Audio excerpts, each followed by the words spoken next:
안녕하세요. 하나님의 사랑을 전하는 사랑해요 하나님입니다. 하나님께 기도도 드리고 말씀도 읽지만 때론 내 곁에 아무도 없는 것 같고 심지어 하나님조차 멀게만 느껴질 때가 있지 않으셨나요? 내가 무언가를 잘못하고 있는 걸까? 아니면 성령님이 어느새 내 삶에서 떠나가신 걸까? 그런 생각에 마음이 무거워지고 기도의 문도 감사의 문도 닫히는 그런 순간이 있었을지도 모르겠습니다. 하지만 요한계시록은 우리에게 놀라운 진실을 가르쳐 줍니다. 하나님은 결코 당신을 잊지 않으시며 성령님은 어떤 조건 아래서 절대로 당신 곁을 떠나지 않으신다고요. 그렇다면 어떤 삶의 자세가 우리 안에 성령님의 임재를 붙잡고 끝까지 하나님과 동행하게 만드는 걸까요? 오늘 우리는 요한계시록을 통해 성령님이 절대 떠나지 않는 사람의 5가지 특징을 깊이 있게 묵상해 보려고 합니다. 이 이야기는 단지 교리적인 설명이 아닙니다.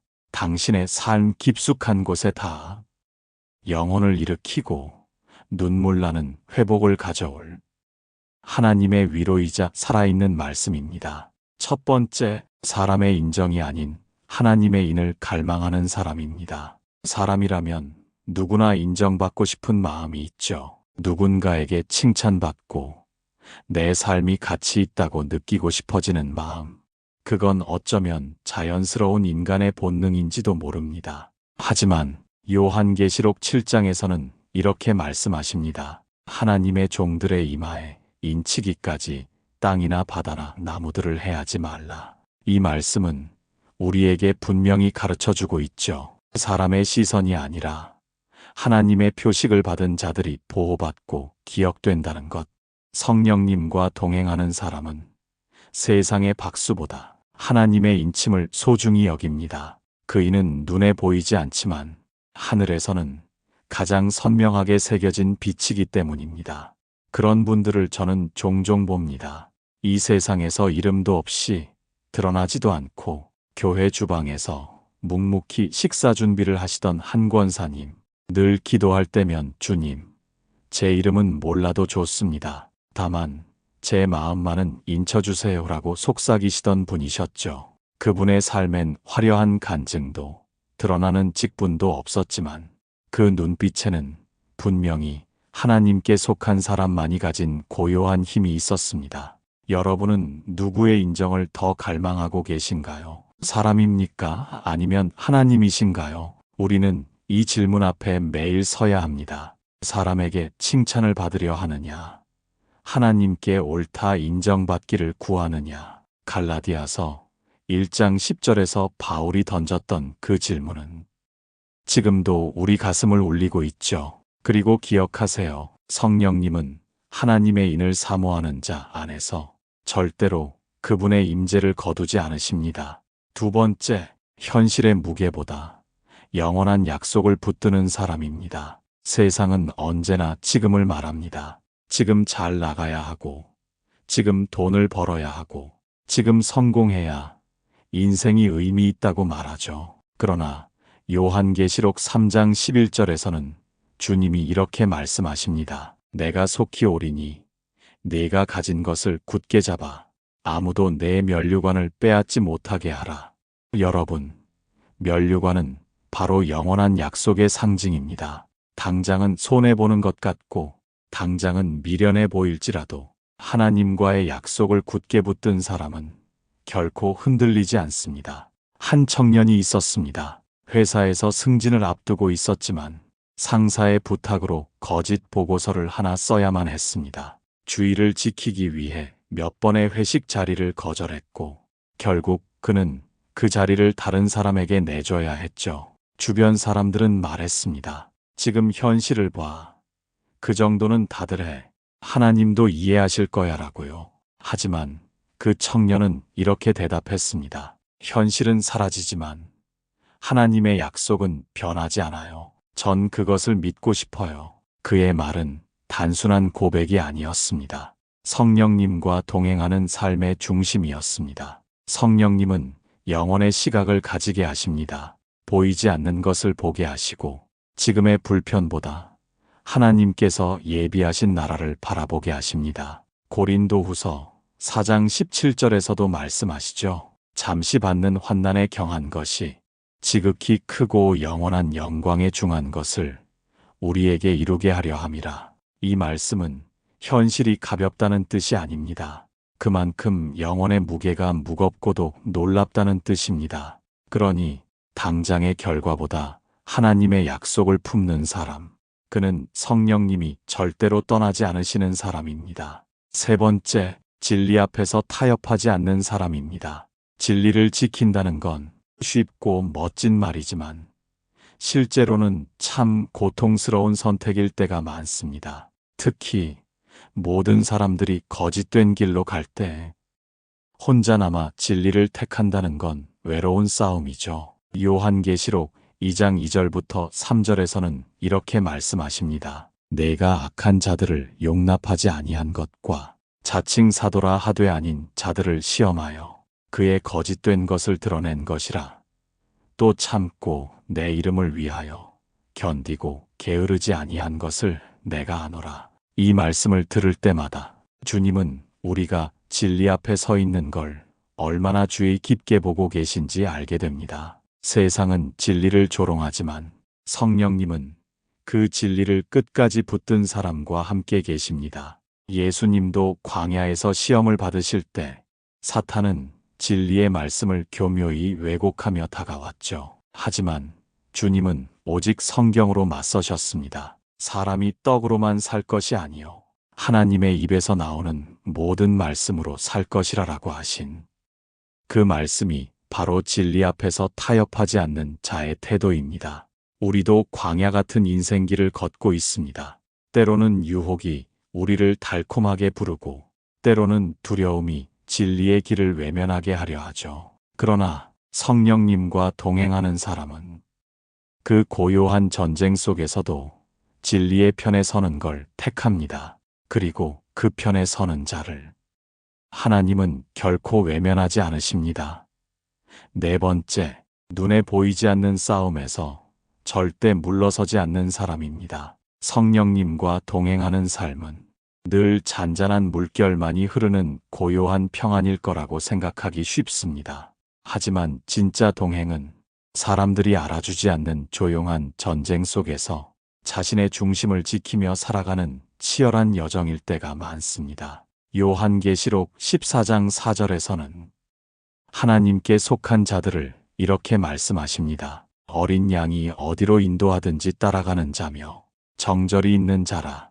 여기서 말하는 정절은 단순한 도덕적 순결이 아니라 세상과 혼합하지 않고 끝까지 하나님께 충성하는 영적 태도를 말하는 것이죠. 성령님과 동행하는 사람은 세상이 제시하는 값싼 평안이나 눈에 띄는 성공에 쉽게 흔들리지 않습니다.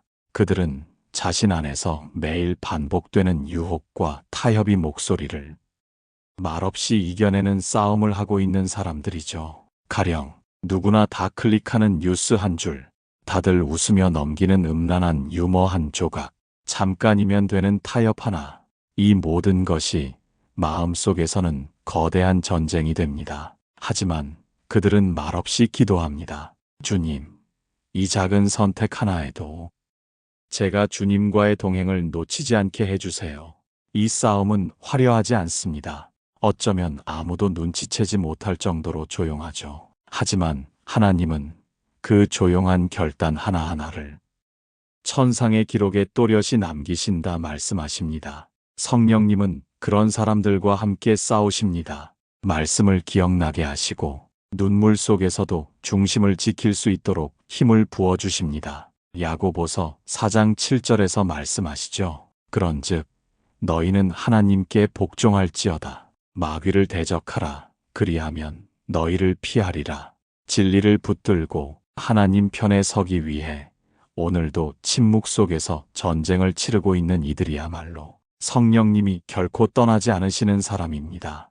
다섯 번째, 하나님의 오심을 진심으로 기다리는 사람입니다. 기다림, 그것은 성령님과의 동행에서 결코 뺄 수 없는 중요한 태도입니다. 누군가는 이렇게 말하죠. 하나님, 왜 이렇게 오래 걸리시나요? 왜 응답은 없고 시간만 흘러가나요? 하지만 요한계시록 22장 17절에서는 성령과 신부가 함께 이렇게 외칩니다. 오라 하시는도다.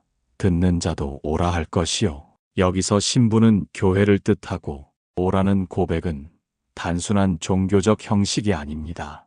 깊은 사랑에서 비롯된 거룩한 갈망, 곧 주님의 오심을 진심으로 바라는 마음에서 나오는 외침이죠. 이 땅에서 진짜 주님의 재림을 사모하는 사람은 삶의 우선순위가 달라집니다. 계획보다 주님의 뜻, 성공보다 하나님의 기쁨, 편안함보다 주님의 임재를 택하게 됩니다. 한 중년 자매가 있었습니다. 자녀 교육과 가정의 경제를 책임지느라 매일이 전쟁 같았죠. 그런데 어느 날 새벽 기도에서 이런 기도를 드리며 오열했습니다. 하나님, 저도 다시 주님의 오심을 기다리고 싶어요. 세상의 바쁨에 묻혀 그 기다림마저 잊고 살았어요. 그날 이후 그녀는 눈빛이 달라졌습니다. 삶은 여전히 힘들었지만 하루의 끝에 작은 목소리로 이렇게 속삭였습니다. 주님, 오늘도 오시옵소서. 제 삶의 한복판에 오셔서 저와 동행해 주세요. 성령님은 이런 고백을 잊지 않으십니다. 그 마음 속에 세상의 갈망이 아닌 거룩한 기다림을 심으신 분이시기 때문입니다. 시편 130편 6절에서 시인은 이렇게 노래합니다. 파수꾼이 아침을 기다림보다 내 영혼이 주를 더 기다리나이다. 이 말씀은 단순한 표현이 아닙니다. 깊은 사모함을 가진 이들에게만 주어지는 감정의 고백입니다. 성령님은 지금도 하나님의 오심을 사모하는 이들의 마음 안에서 그 갈망을 더 깊이 자라나게 하십니다. 그리고 그 마음이 살아있는 한 성령님은 절대 그 삶을 떠나지 않으십니다. 이제 우리는 성령님과 동행하는 이들이 내면에서 어떤 태도와 반응을 보이는지 살펴보았습니다. 그러나 그 동행은 결코 내면에서만 머무르지 않습니다. 하나님은 반드시 동행하는 자에게 사명을 맡기십니다. 성령님이 함께 하신다는 가장 분명한 증거 중 하나는 그 사람의 삶이 이제 자신의 유익이 아니라 하나님의 목적을 향해 움직이기 시작한다는 것입니다. 요한계시록 10장 11절에서 사도 요한은 작은 책을 꿀처럼 먹은 후 이런 말씀을 듣습니다. 내가 많은 백성과 나라와 방언과 임금에게 다시 예언하여야 하리라. 이것은 단순한 예언자의 사명만을 의미하지 않습니다. 하나님의 말씀을 받은 자라면 그 말씀이 그 안에서만 머무를 수 없기에 반드시 누군가에게 흘러가야 하는 책임이 따름을 뜻하는 것이죠. 이 시대에도 마찬가지입니다. 성령님과 동행하는 사람에게는 말없이 살기만 해도 사람들에게 복음의 향기가 나는 사람들, 그런 이들에게는 반드시 하나님이 맡기시는 두 가지 중요한 사명이 따라붙습니다. 첫 번째, 진리를 대변하는 자로서의 사명입니다. 요즘은 진리가 너무 조용해졌습니다. 소음은 넘쳐나는데 그 안에서 진실은 들리지 않습니다. 누구나 다 옳다고 말하지만 사실은 누구도 책임지려 하지 않지요. 그런 세상에서 말없이 빛을 발하고 조용히 올곧게 설 수 있는 한 사람이 필요합니다.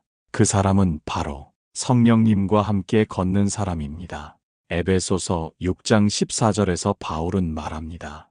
그런즉 서서 진리로 너희 허리를 띠띠고, 진리를 말하는 것도 중요하지만 진리를 허리에 띠처럼 메고 살아내는 것이 먼저입니다. 성령님은 바로 그러한 삶을 가능케 하시는 분입니다. 두 번째 사명은 다른 이의 깨어짐을 품는 자로서의 사명입니다. 세상은 무너진 사람들을 조용히 지워버립니다. 너무 조용하게, 마치 아무 일도 없던 것처럼.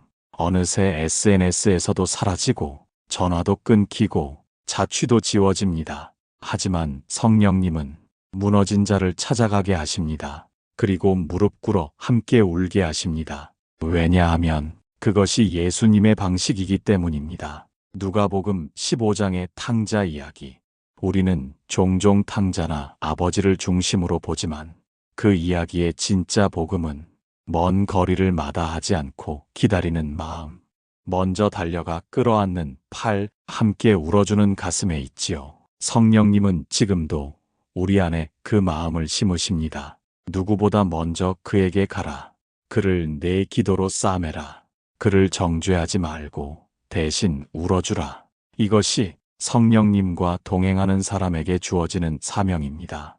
빛을 들고 눈물을 품고 진리와 사랑을 동시에 전하는 자. 이 땅의 희망은 결국 그런 한 사람에서부터 시작됩니다. 그리고 놀라운 것은 이 사명을 감당하는 사람들에게는 반드시 삶의 변화가 뒤따른다는 점입니다. 말씀이 머무는 사람은 그 말씀으로 생각이 바뀌고, 생각이 바뀐 사람은 결국 삶의 방향도 달라지게 됩니다. 이 변화는 느리게 찾아옵니다. 하지만 한번 시작되면 절대로 이전으로 돌아가지 않습니다. 한 형제가 있었습니다. 무뚝뚝하고 예민해서 가족과도 대화를 잘하지 못했죠. 하지만 그는 매일 시편을 읽으며 성령님께 이렇게 기도했습니다. 주님, 제 안에 말씀의 사람이 되게 해주세요. 제 말보다 주님의 말씀이 더 먼저 나오게 해주세요. 몇 달 후 그의 아내는 친구에게 이렇게 말했습니다.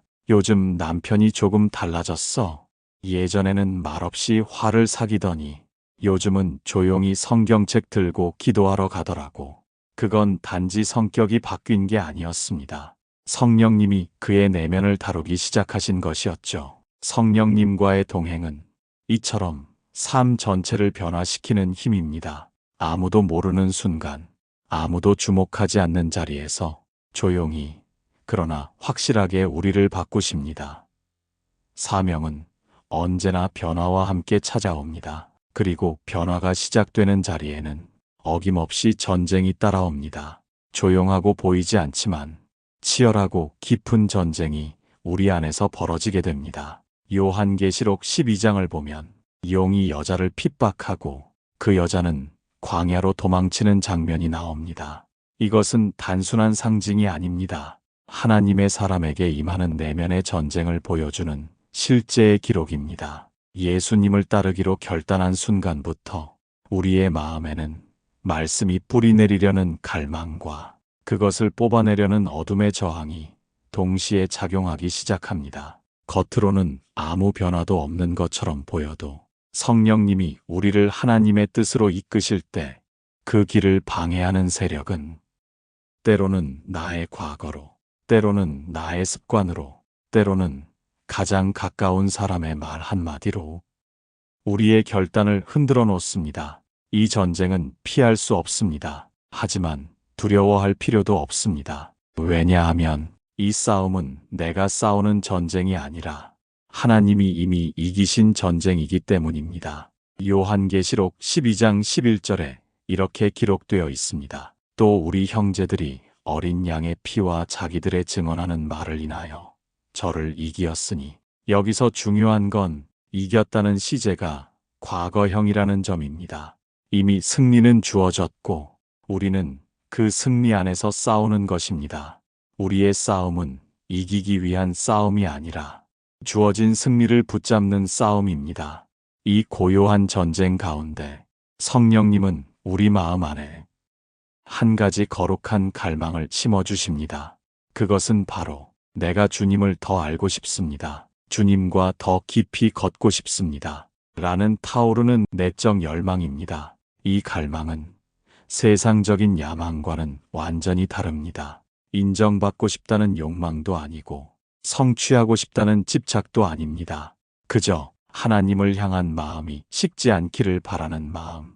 더 이상 주님의 임재 없이 살 수 없다는 고백, 바로 그 마음입니다. 이런 갈망을 품은 사람은 기도가 다릅니다. 눈물이 다르고 침묵의 결이 다릅니다. 기도는 더 이상 무언가를 얻기 위한 수단이 아니라 주님 앞에 머무는 자리 자체가 기쁨이 됩니다. 그저 주님을 바라보며 아무 말 없이 눈을 감고 있어도 그 시간이 가장 큰 위로가 됩니다.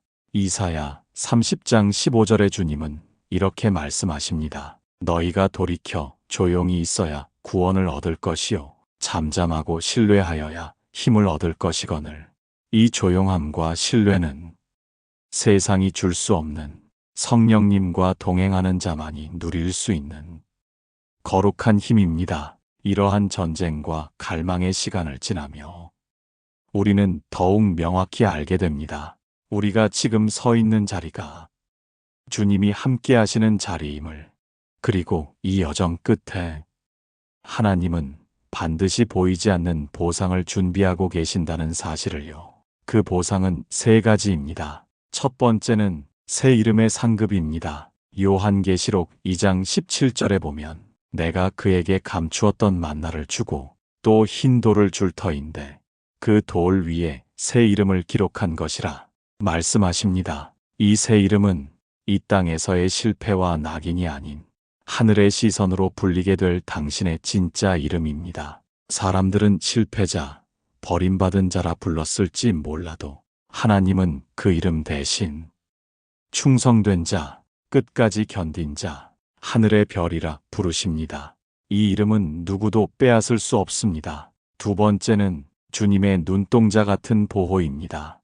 요한계시록 3장 10절에는 내가 너를 시험의 때에 면하게 하리라 고 말씀하십니다. 우리는 종종 보호란 고난을 피하는 것이라 생각합니다. 하지만 하나님이 주시는 보호는 고난 속에서도 무너지지 않도록 붙드시는 은혜입니다. 모든 것이 흔들려도 그 중심이 무너지지 않게 하시는 것, 바로 그것이 성령님의 보호입니다. 그리고 마지막 세 번째 상급은 함께 다스리는 영광입니다. 요한계시록 3장 21절 이기는 그에게는 내가 내 보좌에 함께 앉게 하여 주기를 내가 이기고 아버지 보좌에 함께 앉은 것과 같이 하리라. 놀랍지요. 주님의 보좌에 함께 앉는다는 것은 그저 높은 자리에 오르겠다는 뜻이 아닙니다.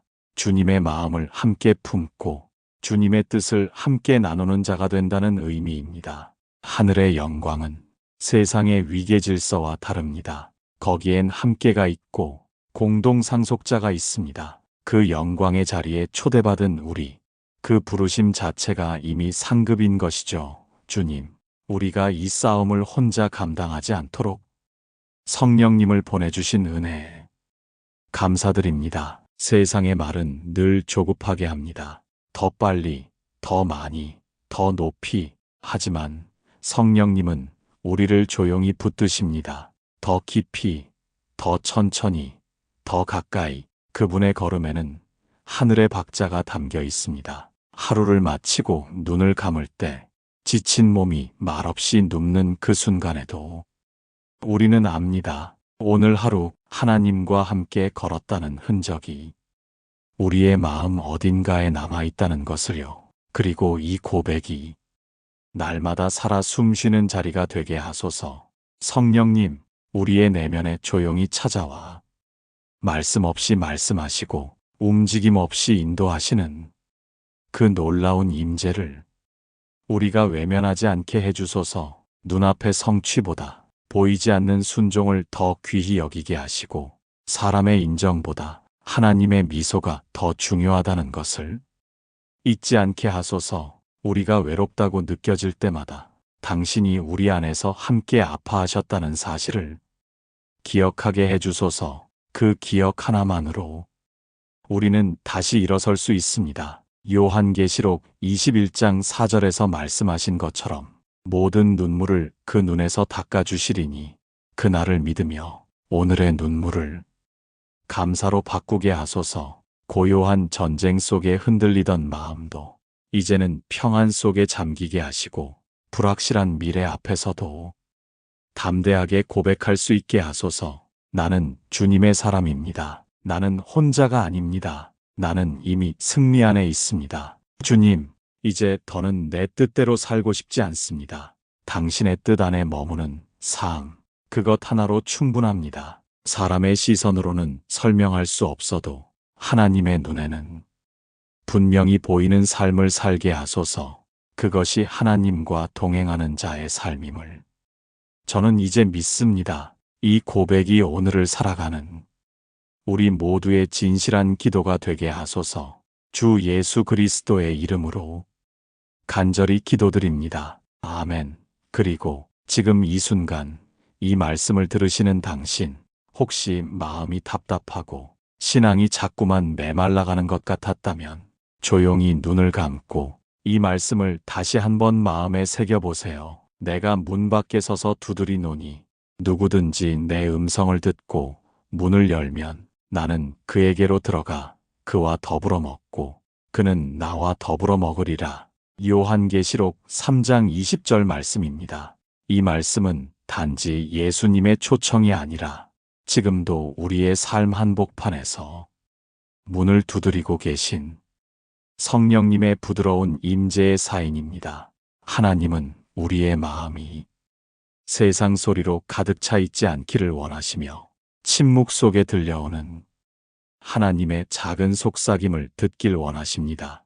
그분은 항상 말씀하시되 절대 강요하지 않으십니다. 문을 여는 것은 바로 우리 쪽의 선택입니다. 지금 이 영상을 듣는 그 자리에서 조용히 그분을 초대해 보세요. 어떤 감정이 몰려와도 괜찮습니다. 눈물이 흐른다면 그대로 흘려도 좋습니다. 그 눈물 속에 하나님이 함께 하십니다. 그 평안 속에 하나님의 사랑이 스며듭니다. 그리고 기억하세요. 당신이 혼자라고 느껴지는 그 순간에도 성령님은 당신 안에 살아계시며 결코 당신을 떠나지 않으십니다.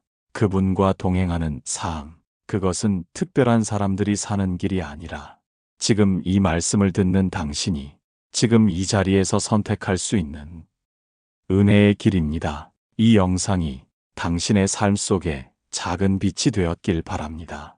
지금 이 순간에도 하나님은 당신을 사랑하고 계십니다. 그 사랑을 절대 잊지 마세요. 그리고 혹시 이 영상이 마음에 와 닿으셨다면 좋아요 한번 눌러주시고 구독도 꼭 부탁드립니다. 당신의 작은 응원이 이 사역에 큰 힘이 됩니다. 주님의 평안이 여러분 모두에게 가득하길 기도합니다.